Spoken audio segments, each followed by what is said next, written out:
Salut les amis, j'espère que vous allez bien, on se retrouve pour une nouvelle vidéo sur Dragon Ball et aujourd'hui on va parler actualité spoiler sur le film Dragon Ball Super Broly. On en sait plus sur le trait de caractère de Gogeta, mais pas que, sur sa réelle puissance et l'atout de la fusion Métamol. Et avant de commencer à vous expliquer ma vision des choses sur la puissance de Végéto et la puissance de Gogeta par rapport aux conditions des fusions, on va tout simplement se lire ce qui a été dit dans le Weekly Shonen Jump et après on débat. Si Végéto naît des Potala, la fusion donne naissance à Gogeta, deux atouts ultimes et égaux.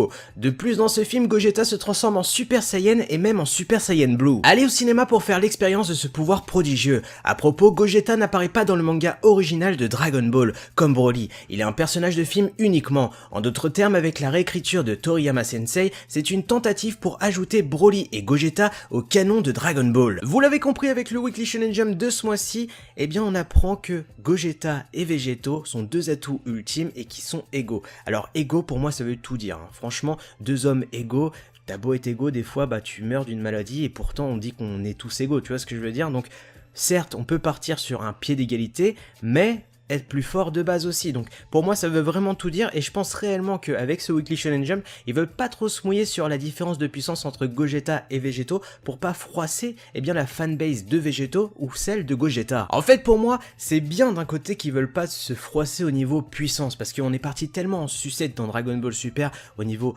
échelle de puissance que c'est dur à tabler. Là en fait quand ils nous disent deux atouts ultimes et égaux, ils partent vraiment du principe que tous deux donnent une fusion, soit Gogeta, soit Végéto, et qu'au final le résultat aurait été le même si c'était Végéto, et bien qu'aurait pop face à Broly, Broly aurait été en PLS. Et d'un côté j'adhère totalement ce paragraphe du Weekly Shonen Jump, puisque depuis des années je suis un petit peu ce débat qui est le plus fort entre Végéto et Gogeta. J'ai toujours trouvé ce débat stérile, puisqu'au final c'est une fusion de même individu, de Goku et Vegeta, donc en soi que tu préfères Végéto ou Gogeta, ça on s'en tartine un petit peu le coquillard, et surtout que on ne sait pas à l'heure actuelle, ça n'a jamais été dit officiellement si la fusion Métamol est une multiplication ou une addition. Donc déjà dès le départ, on peut pas commencer à débattre sur n'importe quoi, nanana, etc. Même si il y a quelques années, ils se sont cassés la gueule en expliquant que Végéto gagnerait un combat à long terme et Gogeta un combat à court terme. Ça veut dire quoi ça? Ça veut rien dire, tu vois ce que je veux dire? Donc en fait, il faut pas chercher à débattre sur des trucs qui sont totalement inutiles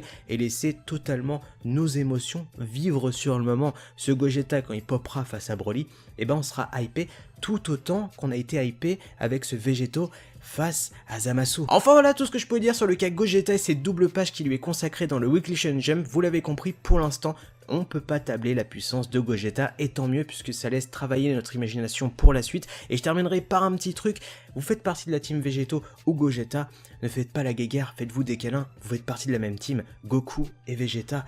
N'oubliez pas de liker, de partager, de vous abonner à la chaîne YouTube. Sur ce, moi je vous laisse, tchuss!